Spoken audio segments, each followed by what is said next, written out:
Good evening. A very warm welcome to all the distinguished guests in our special program today on the book, The Miracle Known as Ed Levine. A very special welcome to the author and speaker, Mrs. Ronarose Train, for making the time to be with us here today at this early hour in the US. A short brief on Rtambhara Wellness.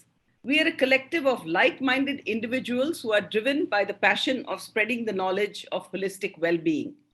Our mission is to achieve human wellness and well-being through this holistic approach. With this intent, we conduct corporate programs and group retreats for wellness that empower oneself through self-discovery and personal transformation for unlocking one's potential.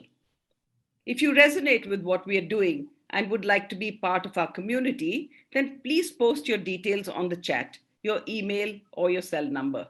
May I request everyone to stay muted through the talk, but please keep your videos on.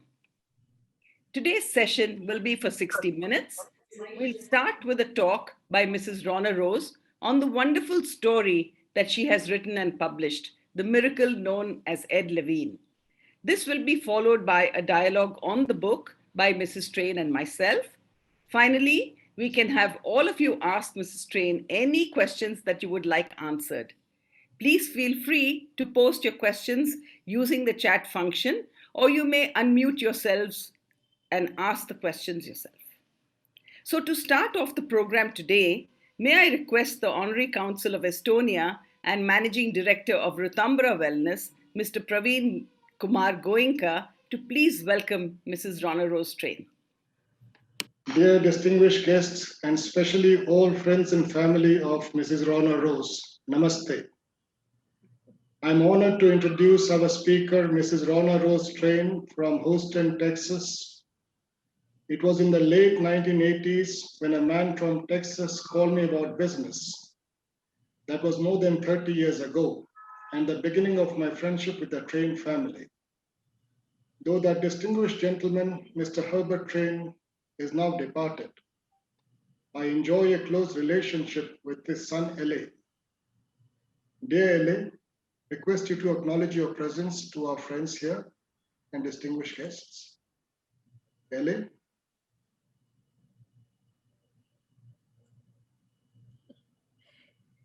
Okay, maybe a little later. Thank you so much, L.A. L.A. and his wife Ronarose have both retired from the family business begun by my old friend, Mr. Herbert Train. L.A. recently told me his wife of 58 years has written a book. She is a businesswoman, a world traveler, and now the published author of The Miracle Known as Ed Levine. 2020 was a difficult year for all of us, and 2021 seems to be a challenging one as well. But challenges are what life is all about. Her book relates the true story about one man and his challenges. When L.A. told me about the inspiring story, I invited Ronarose to speak to us today. The miracle known as Ed Levine proves that no matter what happens to us, it's how we choose to respond to those challenges that count. Welcome, Ronarose. The virtual podium is yours. Namaste. Thank you, Praveen, for introducing me to Rtambhara Wellness, and thank you, Bina, for your assistance. I'm honored to introduce you all to the miracle known as Ed Levine. Each of us has challenges, and each of our lives is a story. What is so special about Ed Levine's story? I'm going to answer that question in 3 segments. First, we will explore the incredibly difficult challenges Ed faced throughout his life. Second, we will delve into the personality he had to develop to meet those challenges. And last, I will share the lessons I learned from writing his story. 1.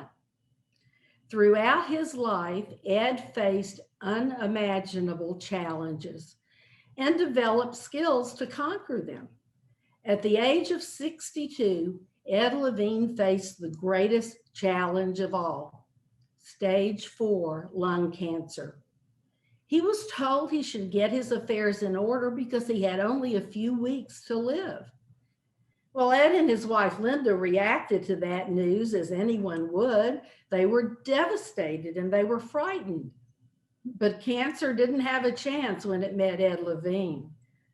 No doctor knows why he has survived for 18 years, but I do. They shouldn't have told Ed he had only a few weeks to live. Stubborn and determined, he had no intention of dying very soon. His mission was to prove the doctors wrong.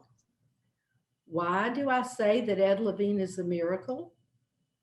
We all face challenges, but Ed's began before he was born. In the early 1900s, his grandparents joined thousands of Jews who left Russia to escape hatred, prejudice, and murder, based simply on the fact that they were Jews. That specific hatred and prejudice has a name: anti-Semitism. Ed's parents were young when their families found safety in London.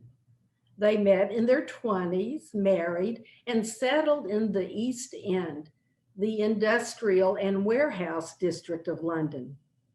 The working class area housed numerous religious and ethnic groups which looked down on and fought each other as a way of life, a caste system of another sort. Catholics and Protestants and very few Jews. Everyone knew with whom they belonged and whom they hated. The Levines had left one life for another, but had not escaped prejudice. Max and Miriam had 3 children. Max worked as a barber in expensive shops, but didn't earn much money. By the 1940s, most immigrant Jews had moved away from the East End. But rents there were low, all Max and Miriam could afford. Ed's father didn't want to risk leaving the life they knew, and the Levines remained in the East End with no relatives nearby and very few friends. And then came an unexpected 4th child, Ed. He was born in 1942, the middle of World War II. Germany relentlessly bombed the East End. They tried to destroy that industrial area that was supplying Britain's war material. Anything could disappear in a flash: a factory, a warehouse, a home, a life. The war ended in 1945 when Ed was 3 years old. The Levines were fortunate. They survived. Their house remained intact. During and for several years after the war, food, services, and supplies were limited or non-existent. East End residents had always been poor, but the post-war years were desperate. Many families left the country to escape the hard times, but again, Ed's father was afraid to risk the small salary he earned as a barber. They lived in poverty. Ed told me that his mother could stretch one egg to feed her entire family. The Levines saved their coins to collect enough money to buy coal to heat their tiny home. The challenge of such poverty was balanced by the gift of ignorance. Ed didn't know they were poor because everyone else was too. He only knew that he was different. He was a Jew. Anti-Semitism is a prominent factor throughout Ed's life. Hatred among the different religious groups ran deep in the East End, and parents taught their prejudices to their children. Ed was the only Jewish boy in his neighborhood, and in fact, in his entire school.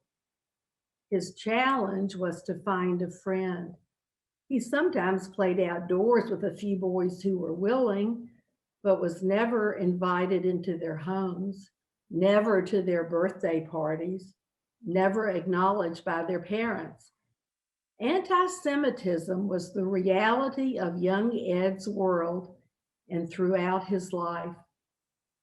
Poverty and prejudice were external obstacles to the development of a child. And if Ed had had a loving family, his life would have been easier. But even his home was not a sanctuary. The Levine household was an environment of favorites, turbulence, and isolation. In other words, a dysfunctional family. Though Max and Miriam undoubtedly loved all their children, they didn't love them equally. Ed was a surprise to older parents who didn't want another baby to raise. They gave him more punishment than love and blatantly preferred his brother and sisters. Since Ed was much younger than his siblings, no one in the family had the time or desire to show much attention to a little boy. And when he was 6 years old and enrolled in school, he discovered another challenge. He had a learning difficulty that affected his ability to read. With the obstacles of poverty, prejudice, a dysfunctional family, plus learning disabilities, Ed could have developed much differently than he did. He was an extremely intelligent, perceptive, and creative boy. Did he deliberately analyze his situation and plan a course of action? Did he find spirituality or a higher power for guidance and support? No, he did not. He saw what he needed to do and did it. Ed Levine made the choice to fight for the life he wanted. He never gave up. He devised his own tools to triumph over his challenges, and he did triumph. Ed led a fascinating life and achieved great success both in his business and personally. How? Point number two, he developed a determined personality, the personality that drove him to keep fighting, the personality that cancer couldn't defeat. My brother, Dr. Paul Chaffetz, is a clinical psychologist, university professor, and published author. He explains that a person's personality develops based on three factors: the nature he is born with, the kind of nurture he receives, and the choices he makes. A person's inborn or hereditary characteristics, his nature, have a great influence on determining his personality. He receives nurturing from others. Caring for and encouraging the growth or development of a child, nurturing, is usually the responsibility of the parents. But what if the parents do not nurture well? If the child has no other source to provide love and wisdom? We have no control of our inherited nature or the quality of the nurture we do or do not receive. Two of the most important factors in our development are beyond our ability to manage, but we do have choices. In fact, a person born into a terrible situation can overcome the negative effects by making good choices. From a very early age, Ed was allowed to roam the neighborhood and explore the collapsed buildings and rubble that were left from Nazi bombing.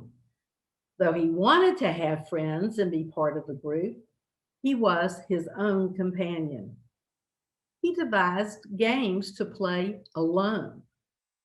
Ed developed independence and imagination by necessity. In the East End, students and teachers alike brought their prejudices to school. A student who had a physical or learning problem received no sympathy nor interest from the teachers. When students turned 11, they took tests to determine if they would continue in school or apprentice to learn a trade. Ed had no hope of a higher education. In fact, he was a dummy. Students with difficulties were placed in a special class, the dummy class. The teachers considered them stupid, unteachable, a waste of time. Ed knew he wasn't stupid. He just couldn't read or tell time. It was not his fault. The letters and numbers moved.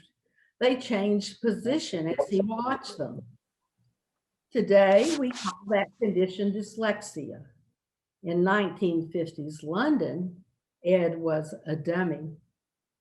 The teachers didn't care if he learned or didn't, so Ed educated himself in his own way, in any location other than the classroom.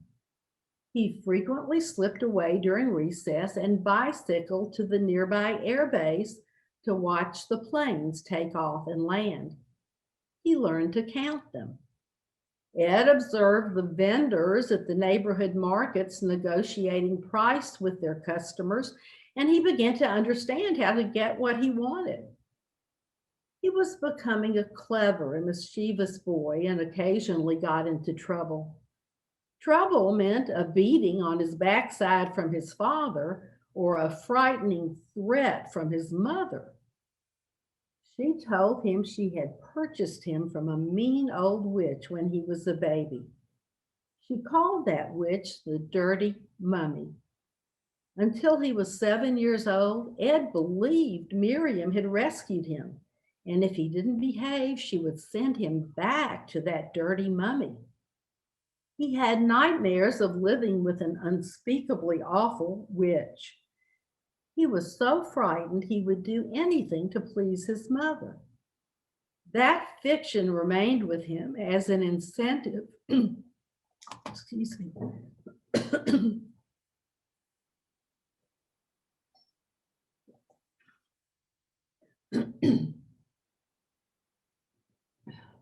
as an, I'm sorry. As an incentive to work hard, do more than expected of him, and be clever and personable. By the time he was 10, Ed knew he was different and unwelcome. If he wanted to get ahead in life, he had to depend on himself to learn how to do that. He became the class clown, developed a quick sense of humor. He was the neighborhood marbles champion. The boys treated him better, didn't beat up on him as often, but the teacher resented the disruptions. Ed regularly trudged to the headmaster's office to select a cane and endure a beating. Taught by his father that men don't cry, Ed viewed it as a triumph when the headmaster stopped trying to make him cry and the caning ceased. If Max learned that his son had been caned again, he applied another beating. Ed's own stubbornness and determination gave him a continuously sore backside. And it was that stubborn determination that later kept him alive. By the time Ed was 11 years old, his brother and 2 sisters had married and moved out of the family home. 2 were hairdressers and 1 was a manicurist. Ed's father often said that hairdressing would be a good choice for him too. It paid more than Max earned as a barber. Ed's parents were Russian immigrants who had never received formal education. They didn't expect their children to excel in school, simply to obey the law and attend. It is clear that Max and Miriam purposefully overlooked the bruises and physical signs of his abuse and knowingly ignored their youngest child's disappearance until dinner each day. They must have been aware that his reading and writing skills were minimal. They viewed school as a step toward an apprenticeship and an income. They never thought their son could aspire to higher education. Ed knew he would leave school at 15, but didn't wait until then to become an entrepreneur. He stole his mother's chocolate candy and sold licks for a penny. The boys wouldn't play with him, but happily paid for a taste of chocolate. He delivered newspapers and employed a younger boy to do all the work for a small percentage of the tips. He still couldn't read or write well, but Ed Levine was learning to use the resources he did have, his intelligence and creativity. Young Ed often swept the barber shop and ran errands for his father's wealthy customers and listened carefully to their conversations. They talked about the stock market, business deals, and trips to faraway places. Ed dreamed of a life like that. He intended to make a lot of money. Then life for the Levine family took an unexpected detour. During World War II, Ed's father had worked at the air base as a barber. Several years after the war, two pilots from Canada wrote to him. Their town needed a good barber. They would finance a shop if the Levines would move to Canada. Again, Max wasn't interested in such a risk, but his wife signed his name to a letter and accepted. They moved to the small Canadian town where the population was predominantly Christian. The Levines once more settled among very few Jewish families. Life in Canada was different. Ed benefited from the more efficient education and learned to read and write, though dyslexia was always a challenge to him. As a shop owner, his father earned a greater income and prices were lower in Canada, so Max and Miriam felt that they were rich. They could afford a small house, which seemed like a mansion to them compared to their tiny home in the East End. They bought a secondhand car and learned to drive. They did not, however, change their treatment of their youngest child. From the moment Ed arrived in Canada at the age of 11, his parents put him to work after school. He received no salary for sweeping the barber shop, running errands, and keeping everything in order. His compensation came from the customers in the form of tips. If Ed needed new clothes, he was expected to pay for them himself. It was up to Ed to earn his own spending money. He didn't question that. He had always had to take care of his own needs. Ed already had developed ingenuity, a sense of humor, and creativity. He earned spending money in his own way, and that is how he received his higher education. As he took orders for coffee and a sandwich, or ran to buy the latest newspaper, he joked and conversed with the businessmen and professionals who were his father's clients. They generously tipped the hardworking, entertaining boy. They took an interest in him and taught the intelligent youth the ins and outs of investing in the stock market. He paid close attention to their discussion of business deals. Ed learned more by working in the barber shop than he ever did in school.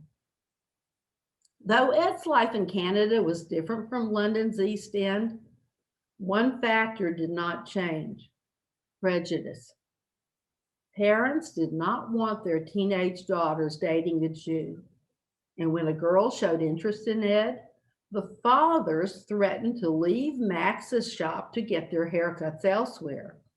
But Ed's personality made him a fun and intelligent date, and he had bought an old car besides. There was no shortage of girls waiting to spend time with him. Ed did follow his father's dictates. At the age of 15, he apprenticed to become a hairdresser and eventually owned 3 shops and sold them and left that career for the corporate world where again he was the lone Jew among people who didn't like Jews. He relied on the skills he had developed as a child to find a unique way to be a success in one of the largest corporations in the world, where prejudice and anti Semitism were as real and dangerous as it had been for his family in Russia and for himself in the East End and Canada, and in the United States suburb where he lives today. Ed married, fathered two children, and divorced. He married again, and with his American wife Linda, transferred from Canada to the United States. In time, he and Linda looked forward to a leisurely retirement. And then his life journey took another detour. Stage 4 lung cancer. Ed made the most important choice of all. Clinical trials, experimental drugs, cutting edge treatments, and luck played their role. But Ed chose to fight. And in his corner was his incredible wife, Linda, as determined and relentless as her husband. It is Ed's spirit that cancer cannot defeat.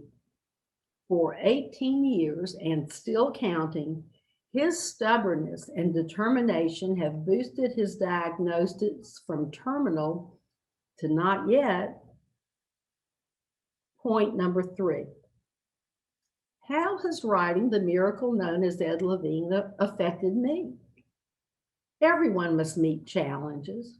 My husband, L.A., and I faced a life-changing challenge when he required a heart transplant. Each of us had been lucky. We were nurtured by wonderful parents and loving families. Both L.A. and I are by nature optimistic, assertive, and determined. And luckily, our choices usually were good ones. We are blessed with 3 children who chose perfect spouses and gave us 8 brilliant and beautiful grandchildren. We're grateful for the lives we enjoyed. When LA's heart was failing and we had to make a choice between giving up or fighting, our personalities dictated our course. Like Ed and Linda, we chose to be proactive in fighting for his life. We moved from our small hometown to the big city of Houston to be close to the doctors and hospital when the right heart became available. With the support of family and friends, I took care of my dying husband as his heart deteriorated further. Because a grieving family made the choice to donate their son's organs, LA received his most valuable gift on his 50th birthday. And just last March, we celebrated his 80th birthday and the 30-year re-birthday. I'm blessed that he is with me today watching my presentation. I have always written about my experiences, our trips, just what I was thinking. But I long dreamed of publishing a book. I didn't know what it would be about, but it would be a bestseller, win a Pulitzer Prize, maybe it could be a movie. After 30 years in our family business, I retired in 2018 and wanted to fulfill my dream. I attended seminars, joined critique groups, and began a novel. I tried to develop a plot and characters, and I found that writing is hard work, but in the process, I learned and grew. I was honored and thrilled when my friend Ed trusted me to write his story. I knew that Ed and I had a lot in common, that our personalities are similar in many ways, but I didn't know how or why he had to become who and what he is. The details of Ed's life surprised me. The story inspired me. The process taught me. Writing about Ed was one of the most memorable endeavors of my life. Chronicling his life put my own in perspective. I've learned that no matter our age, we always have choices.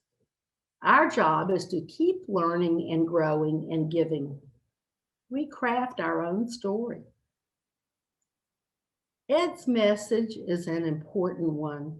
His road was full of challenges and hardships, which I cannot even imagine, and he made brave and creative choices.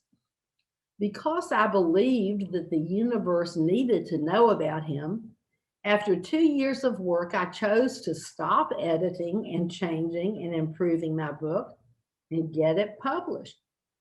I wrote to agents. No one answered. Friends who knew publishers sent my manuscript away, and several liked it and encouraged me, but nobody offered to publish it. Then COVID-19 changed everything. My husband, LA, and I quarantined at home. I took it as a sign to never give up, to keep fighting to achieve my dream. That's what Ed always did, and so did I. I chose to eliminate the traditional obstacles a writer faces. Forgot about agents and publishers. I learned how to do it myself. The miracle known as Ed Levine is available in paperback and digitally from any source you prefer. All the reviews are 5 stars. And after COVID, I will travel to book signings all over the United States and abroad. Well, one of these days there will be a movie announcement. I'm not giving up. I've told you about Ed Levine's challenges, his personality, and how I've grown because he trusted me. His story is full of obstacles, but because of those obstacles, he developed a personality to overcome them. He met challenge, hardship, and pain with courage. He never stopped fighting, and he never gave up. The miracle known as Ed Levine is proof that no matter what happens to us, it's how we respond that counts. We always have choices. Ed and I thank you for your interest in his story. Bina, over to you. Thank you so much, Ronarose. That's an amazing story, and I've had the privilege to read the book. So first and foremost, let me congratulate you on writing a story of a man, an everyday hero who's an inspiration to all of us, a man in our midst that stands out as a fighter against prejudice, discrimination, poverty, war, dyslexia, and finally battling with and succeeding against cancer for the last 18 years. So, before we go into questions on his story, may I recommend the book to all the listeners here? I got it on Kindle and started the book and found it difficult to put it down.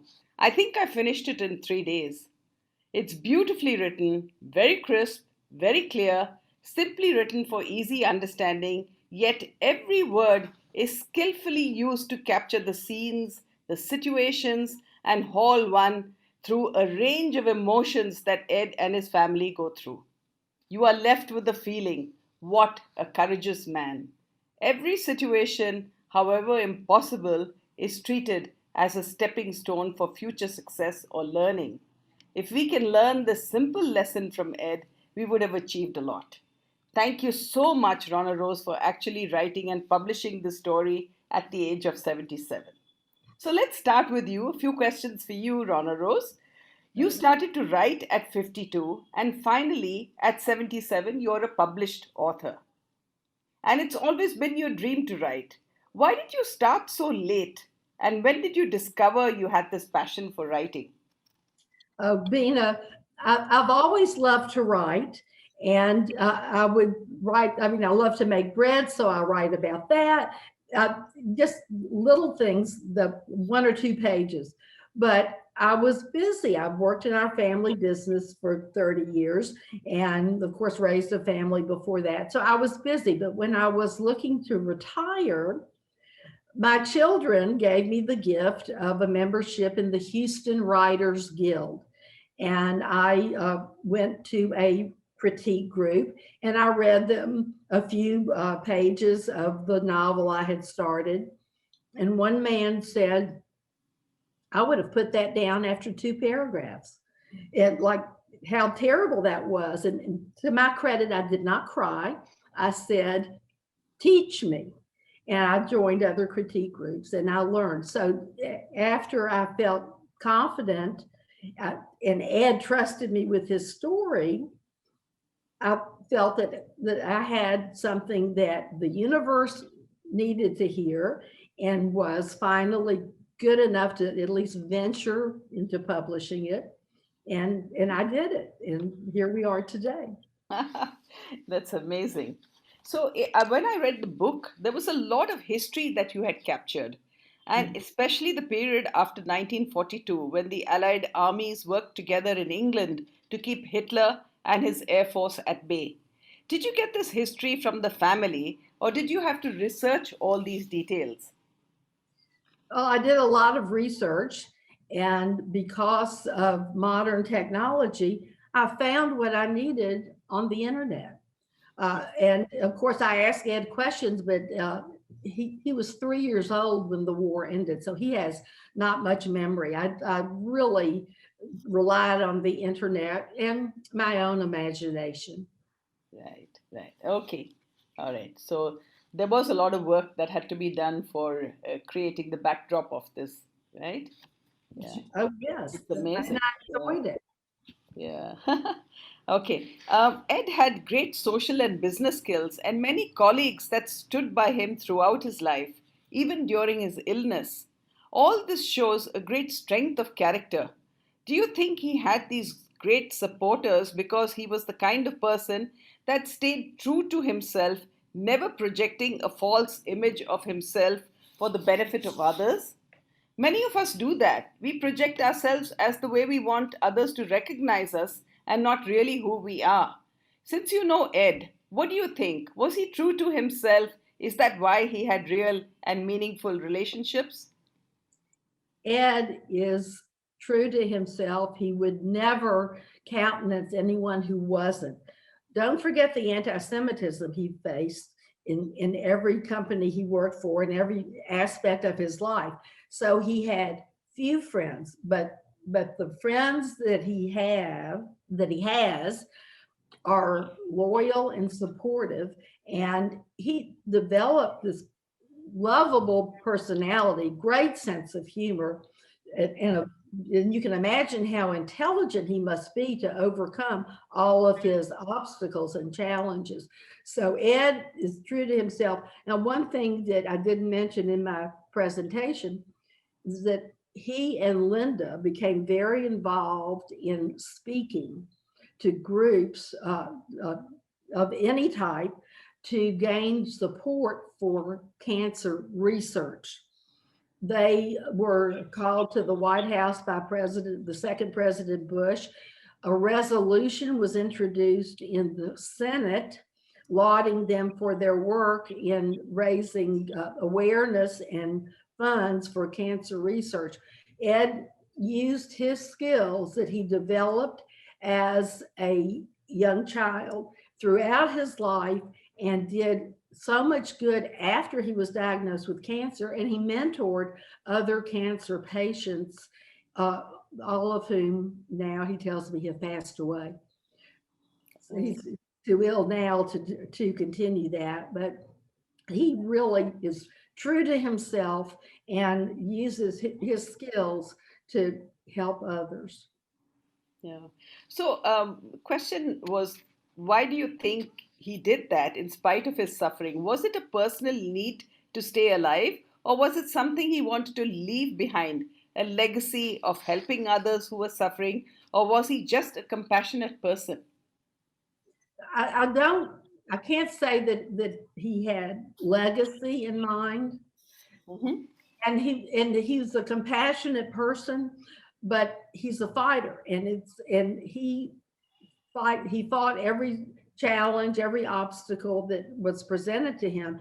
Cancer, of course, being the current one, and people came to him, doctors came to him to say, you're surviving, your spirit, your attitude is inspiring. Can we send someone to you? Can you speak to our patient? And that's how it happened. he had no patience with anyone who would not fight, who couldn't face what was happening to them and deal with it. If they felt sorry for themselves, if they said, "Why me?" He said, "Go talk to Linda." But So that brings me to Linda. What kind of a person was Linda? Because you haven't actually spoken too much about her in the book, and but she seems to be Ed Levine's strength throughout, guiding and pushing him on the correct path at every critical phase in his life. So, can you tell us a little bit about her? oh, I would be happy to. First of all, she's beautiful. She is a wonderful person, and I only met her in person because she's very quiet. Her profession was she was a lab technician, very detail oriented, and it is that quest for detail and answers that found the clinical trials and the correct doctors and so on to help Ed. And she, with Ed, spoke to groups. They were in it together to actually promote the awareness of lung cancer. So I would say that she is every bit as strong and determined as her husband. Okay, okay.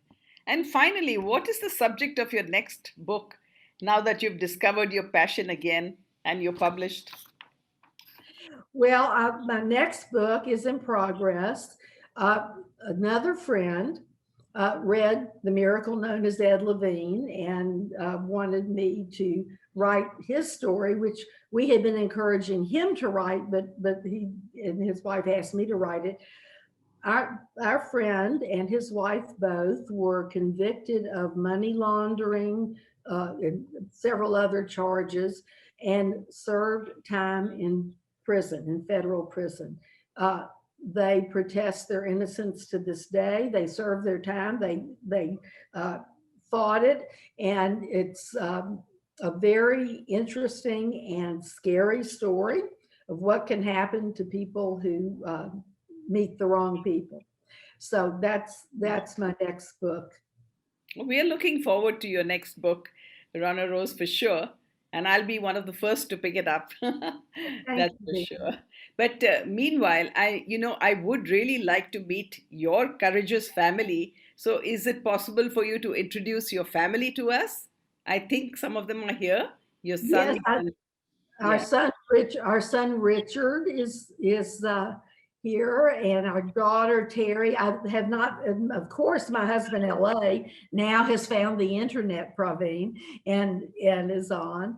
And my brother Paul Chaffetz. I'm expecting my brother Sam Chaffetz to be on, but I haven't seen all of the videos. Can we have them say a few words? Can we have LA first to say a few words about himself and his author wife? Is LA here? Yeah, I think. Sorry, we can't hear you, LA. We can't hear you.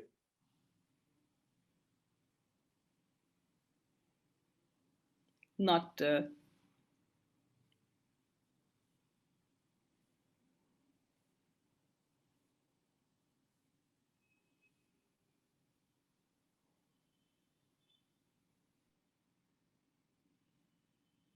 She's helping him with the mute button. So you're Richard, right?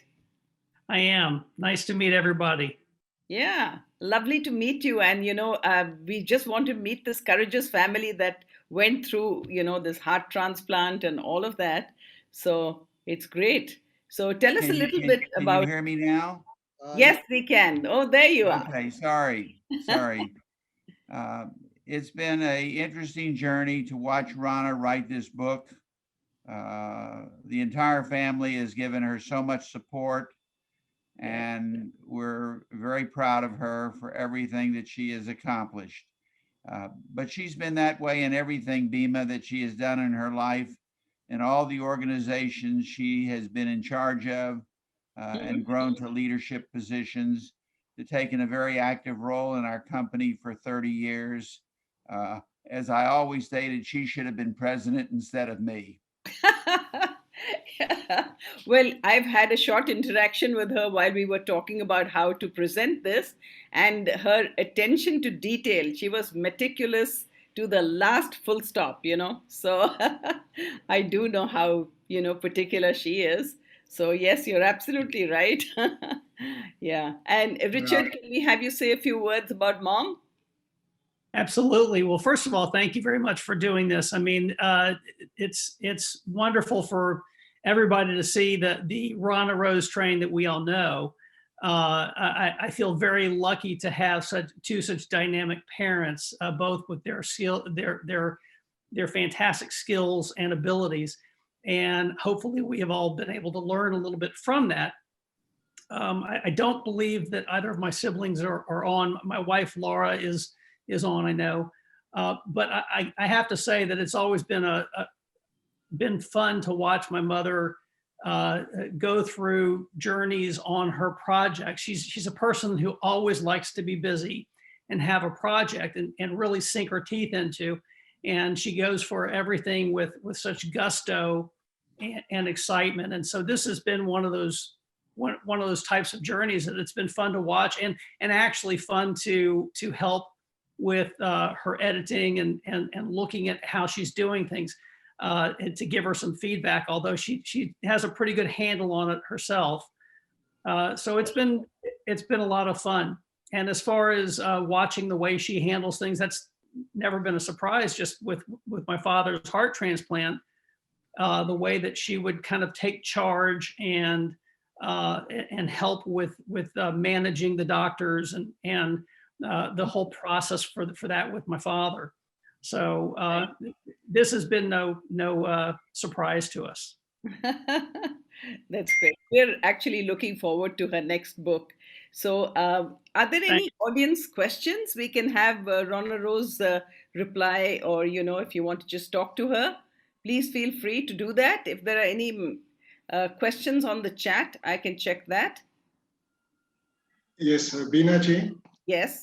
Can I also introduce some of our distinguished guests over here? And Please, firstly, go ahead. thank you so much, Rona, for sharing this very inspiring story. I'm sure it's been equally motivating for everybody, not only me. Thank Today we you. have also in our distinguished guest, Her Excellency Mrs. Catherine Kivi, Ambassador of Estonia. Madam Kivi, can I request you to say a few words, please?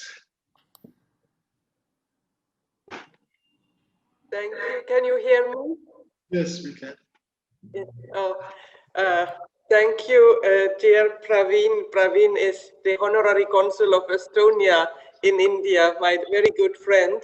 So thank you for inviting me to take part again in one of these wonderful evenings that family is organizing. And I must say I haven't yet read the book, but it is a story that reminds me my dream to retire early, because then you can do so lot still what you couldn't do and perform during your career, or depending of course in what field you are working. But working as a diplomat and passing 4 years here and another 4 years in another end of the world, it makes you feeling that you have many lives. And sometimes, of course, you have your victories and your losses, your struggles, your wounds, but also lots of happiness to share. And this is really wonderful, that because your story, dear Madam Ronarose Train, it encourages us to realize or to realize our dreams, whatever age we are or will be, and at what stage of our life journey, putting this kind of feelings, experiences, and what you have to share from your mind into the words, or the words on the paper. Sometimes it helps you also by healing from your past, but sometimes it gives you a completely other perspective or another analysis about what you have been going through. And through this storytelling, by formulating it in order to make it available for the rest of the world, this is really a special strength that not everybody has in itself. So I thank you for this courage and really the huge job you have done, and looking forward to read the book, and not only this one but also your next books, because it's never late to realize your dream and to share with others. You have to share, you feel that you must share, and this is a good decision you have made to write the book. Thank you so much. Thank you. Thank you so much, Mrs. Catherine Kiwi. May I request Paul to say a few words, please? A friend from Indonesia, Paul Hevig. He himself has recovered from a big struggle, medical illness. Yeah, thank you, Praveen, and thank you, Ronarose, in LA. Yeah, I just, as I put it in the chat, I think your story there, or the book that you've written, it's inspiring because it really makes you think about, you know, like you said, you're never too old to keep learning. That's funny. You learn every single day, and also, you know, keep your vision on your, you know, keep focusing on your dreams. You know, I used to say, what the mind can conceive, you can achieve. I think there's some really good things that you said out of your introduction to the book there that make you really put a different perspective, for me at least, on life. Yeah, I just spent three weeks in hospital with COVID, and you know, I didn't know whether I was actually going to make it or not. So I had a bit of a life-changing experience in the last month, and you know, it's made me think about different priorities. So I'm certainly going to look like Her Excellency, going to try and retire early and spend some time doing the things that I really want to do outside of the career and work. So anyway, thank you. I look forward to reading the book. Thank you. I hope Thank you you enjoy. so much, Paul. Okay, thanks, Praveen. Can I also request Mr. Pradeep Gupta, former ambassador of India to Ghana, Burkina Faso, and he has also been in Russia and France earlier, from the Indian High Commission. Please say a few words, Gupta ji. Please unmute yourself, Pradeep ji.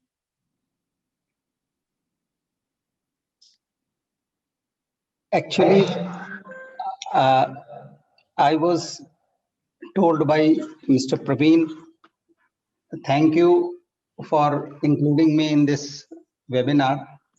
Ms. Rona Tran, I am really inspired, as Her Excellency has just, Her Excellency of Ambassador of Estonia has said that we have been staying in different countries 4 years, and after that there is a missing link. There is a relations we make and we break, and that story goes on. But now, since we have all the time in the world to think, the biggest thing which I am inspired by today's presentation was that how Miss Rona Tran has started thinking of writing at the age of 52 and doing it remarkably well, where 80-90 people are coming and listening to one webinar. It means it is a roaring success.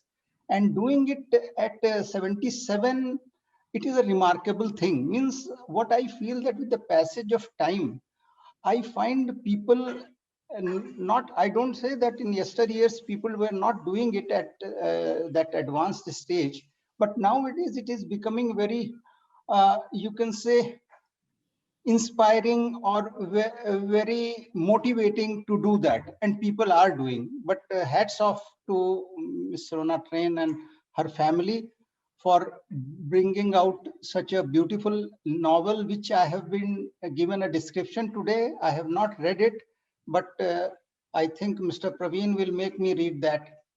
And Truly, I will, Guptaji. Thank you so much for your kind words. Also, I see our friends, Mr. Harpan Singh and his good lady, Ms. Dhan from Malaysia. Would you please unmute yourself and say a few words?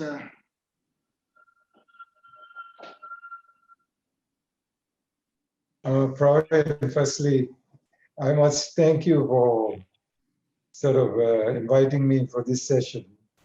And it's inspiring to listen to someone who's going on in age and in life's journey and writing it all down into a book. It's not everybody can do that. It's a skill that I would say we all want to have, but only a few can really do it well. And the good thing is, once you put it on paper and you write a story, you've got it there for the whole world to share your experiences and to marvel at the way you lived your life. So for me, and maybe Praveen, I don't know when you can write a book, but writing is something that I've never thought of. But the way I want to grow old is to keep myself busy in many ways as I can, take a day at a time, be happy, and have friends. And being an honorary consul for Estonia has opened the doors to friendship throughout the world. And for me, that is the greatest experience one can have. Having friends from all over the world, sharing experiences, and that is what keeps us going. You want to see to wake up the next day and say, I've got a friend to talk to, and keep living our life and keeping ourselves busy. And I truly subscribe to the fact that keeping busy in life is something that not everybody can do. And when you can do it, you really live a life. So thank you again, Praveen. And I enjoyed this session. It does bring to mind that maybe I got to start thinking about doing a bit of writing. So my grandchildren, my family will then have something to look back and say, oh, didn't know that this is what he was up to. Because not everything we do is known to our family. But when you put it in paper and write it, then your family from years to years to years will be able to know, oh, that's what he was and that's who he was. Thank you, Praveen.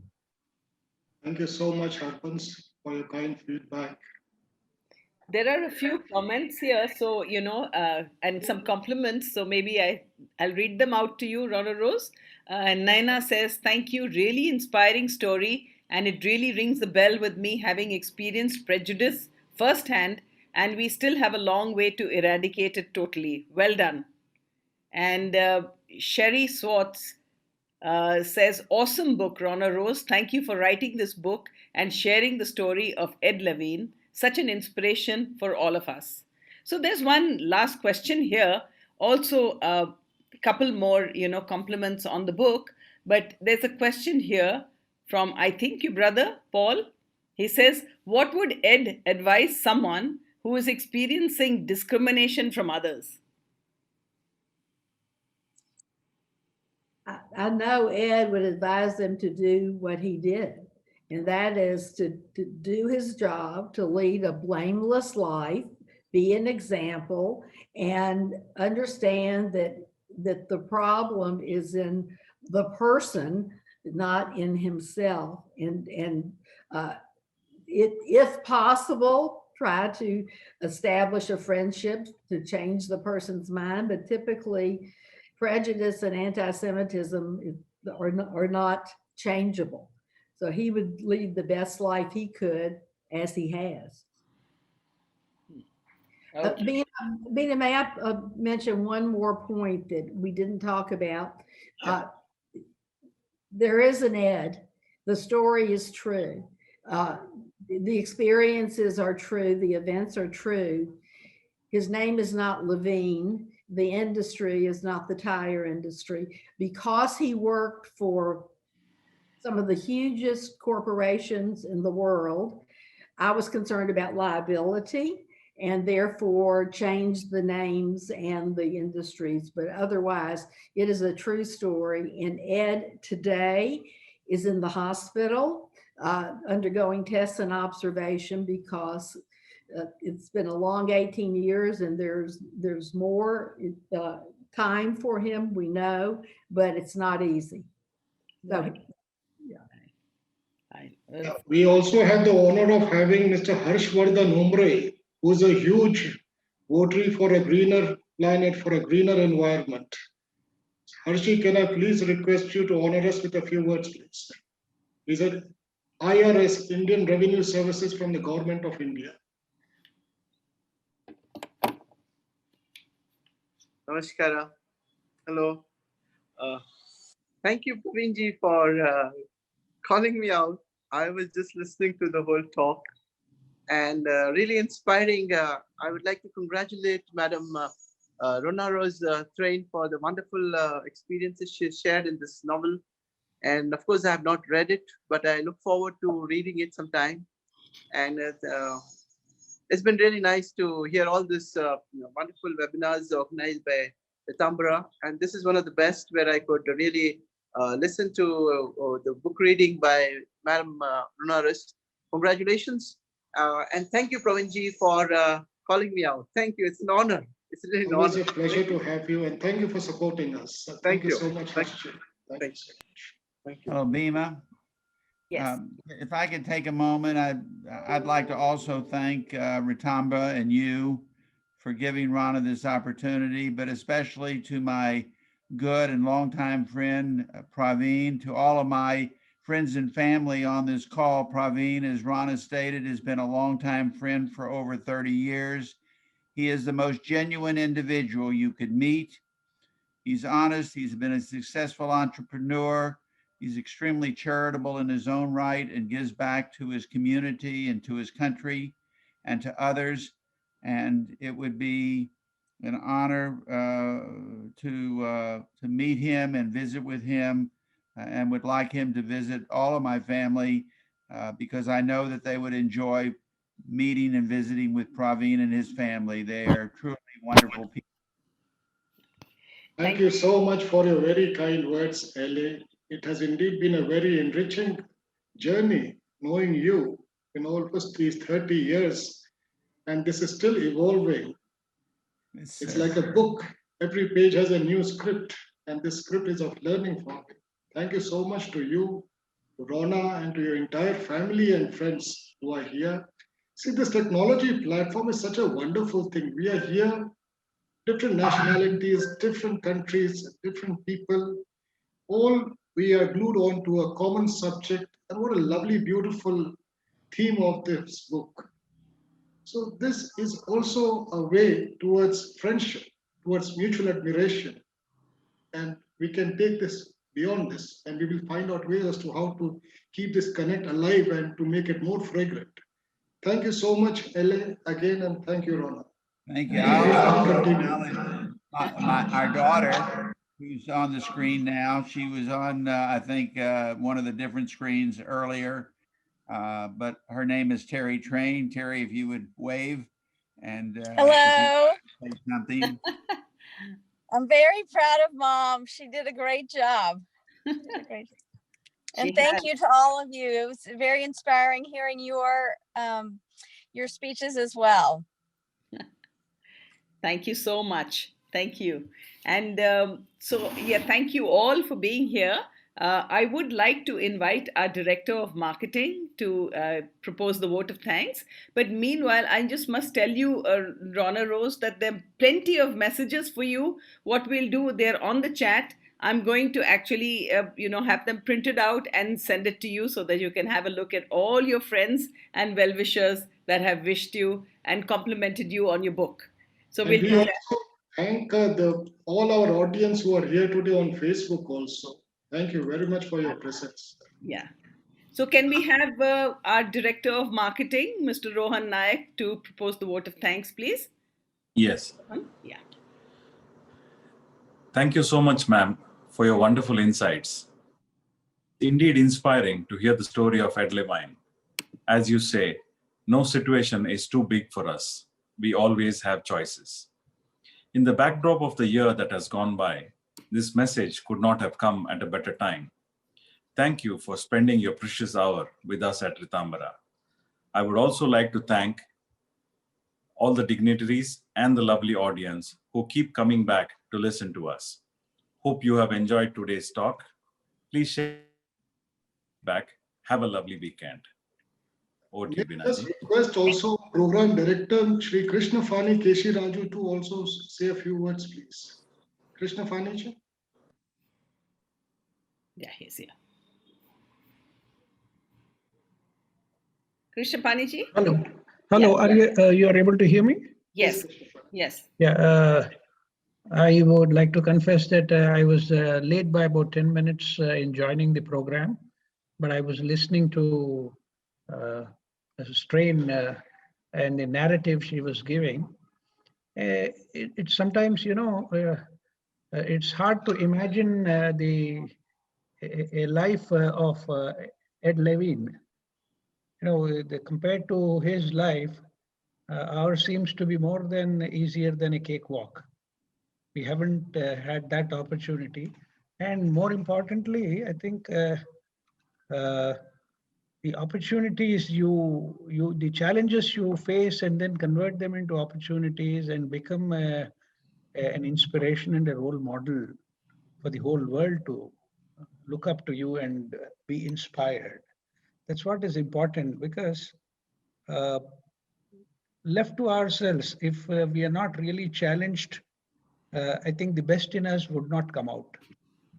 I think that's an interesting insight which she has given, and it's a learning experience for all of us to be inspired on a daily basis and be grateful for what life has offered us. That I think is the takeaway for me, and I would very much like to read the book, and maybe at that point of time I'll be able to share more of my insights which I have derived from it through a review of that book. That would be really wonderful, and I'm eager to read the book, and I'm sure Praveenji and Binaji would provide me that opportunity. And then I would be in a better position to, really come out with all my thoughts on the presentation that was made today. Thank you so much. Thank you so much, Krishna Fani ji, for your very valuable feedback. Special thanks to Madam Catherine Kiwi. Thank you all very distinguished guests. It was a very, very nice program. We learned a lot. We got inspired. Binaji? Yes, thank you. I'd just like to announce our forthcoming programs. On Friday, 12th February, we have our program director, Sri Krishnapani Kesi Raju. He's speaking to us on the life and teachings of a world teacher on philosophy, Sri J. Krishnamurti. You may have heard of him, and you can log on to YouTube and hear his talks. They are very, very profound, very insightful. And on Friday, 19th February, we have a very special program by Dr. Sangeeta Balaprakash, a renowned practitioner of Ayurveda presently in Sweden. The program title is Detox with Ayurveda.